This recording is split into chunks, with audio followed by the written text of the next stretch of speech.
ఇంకా విచిత్రం, ఇక సారు ఇదివరకు కూడా లక్ష్మయ్య సార్ కూడా ఐటీ మినిస్టర్గా పనిచేసినారు, వారికి తెలుసు. పాపం చిట్టినాయుడికి ఏమో తెలియదు, ఎవడని చెప్తుంటాడా అంటే వినడు, అదో పెద్ద బాధ.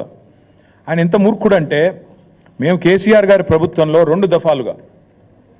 రెండు దఫాలుగా మైక్రోసాఫ్ట్ నుంచి 31,000 కోట్ల పెట్టుబడులు డేటా సెంటర్ రంగంలో తీసుకొచ్చాం. ఒకటి ఫిబ్రవరి 2022లో 15,000 కోట్ల పెట్టుబడి, జనవరి 2023 సంవత్సరంలో 16,000 కోట్ల పెట్టుబడి. ఇవి రెండు కూడా నేను మీకు ప్రెస్ కటింగ్లు ఇస్తాను, చూసుకోండి.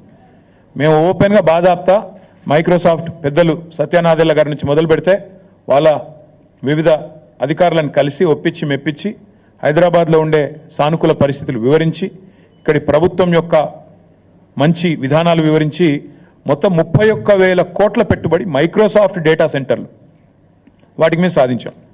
ఈ ముఖ్యమంత్రి గారి పరిజ్ఞానం ఎంత అంటే, వీటిని నిన్న ఆయన విడుదల చేసిన దానిలో మైక్రోసాఫ్ట్ డేటా సెంటర్లో ఆయన ఏం విడుదల చేసిండు నిన్న లిస్టులో? Adani data centre. ఇక ముఖ్యమంత్రి గారు ఎట్లాంటి వాడంటే, ఈయన పాపం ఈయనకు తెలియదు. ఇదివరకు కూడా ఒకసారి ఇట్లే మాట్లాడాడు. సత్యనాదెల్లా అని ఉన్నాడు, ఆయన ఎవరా విప్రో సీఈఓనా అని మాట్లాడాడు.